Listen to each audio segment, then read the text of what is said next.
Also, April 10th, we saw the leaked Pentagon documents and the arrest of Jack Texera, a 21-year-old member of the Massachusetts Air Force National Guard, who allegedly leaked classified Defense Department documents on his Discord server. And he was charged with violating the Espionage Act the next day.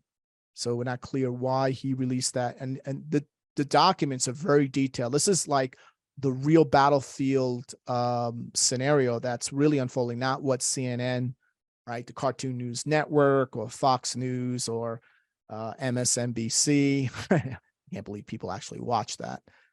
This is the real data, folks. And a lot of what we talked about last year, if you remember, when I went into the Ukraine and Russian order of battle, a lot of that was confirmed.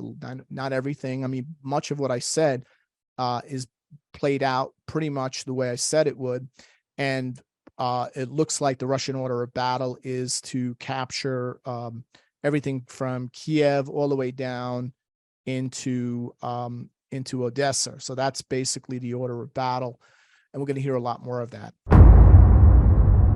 What we're seeing right now is just the first phase of this war. This sort of siege warfare approach is definitely the first phase of this war, because Russia is also fighting two wars. They're sending very strong messages to NATO about their future intentions, current and future intentions, and their focus, of course, is winning the ground war and decapitating the government of Ukraine. So this is the 2022 Russian invasion of Ukraine. This is actually when Putin gave the actual order for all military forces to engage. This is the moment when they actually started firing. So the initial Russian aims of overthrowing the Ukrainian government in Kiev and setting up a client state in its place and integrating it into the Russian Federation.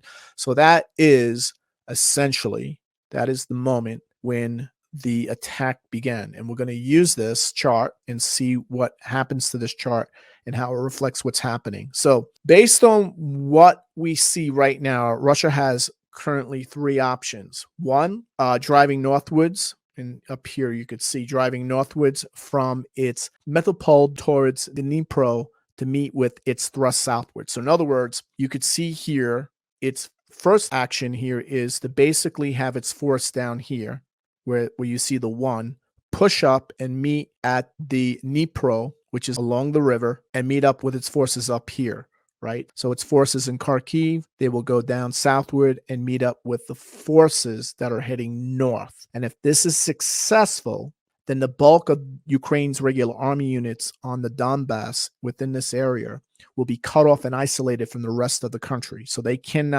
basically control this area, and they basically besiege, let's say, about 20% of the Ukrainian military.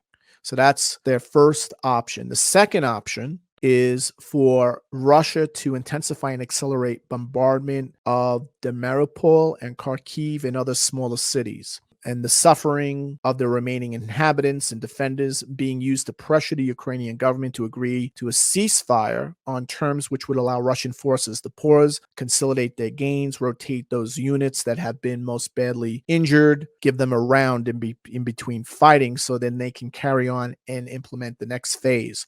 The third option would be to carry on attempting to encircle and bypass right down here to continue to go towards Odessa. In other words, to go from Kherson to Odessa.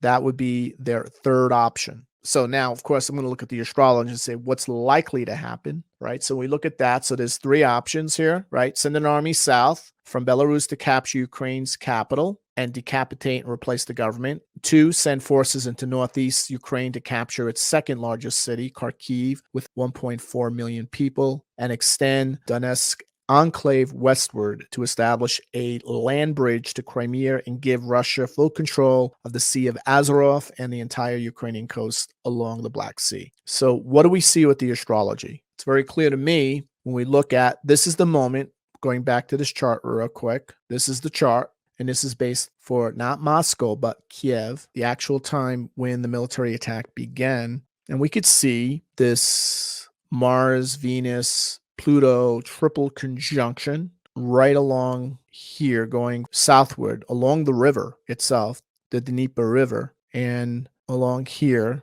and we see it going into Belarus. Now, what's interesting about this is that most of the Russian force that is invading Kiev, if you look here, right, here's Kiev.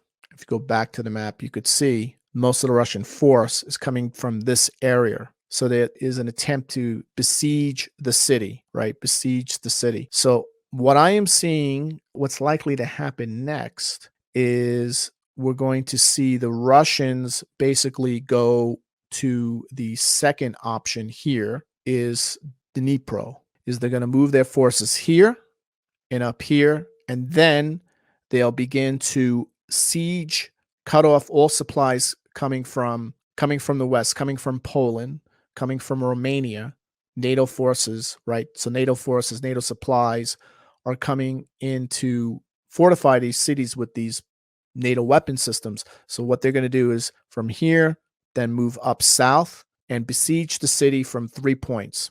1, 2, 3. That is exactly what the astrology is showing. So that is their plan. Take this out right here, then move up very quickly and besiege the city, lock it in, prevent these cities that they've just taken control to get reinforcements, and then begin to move. Where are they going to move? You know where they're going to move. You can see they're going right over here. This is the second phase. So that's probably a third phase. So first phase, right? Besiegement. Second phase, capitulation of the political war, right? Where we see decapitation, and then we're going to see the war escalate as it moves west. So I believe that's probably where the focus is going to be. So we'll see how that plays out. This is the current map. They're getting closer and closer.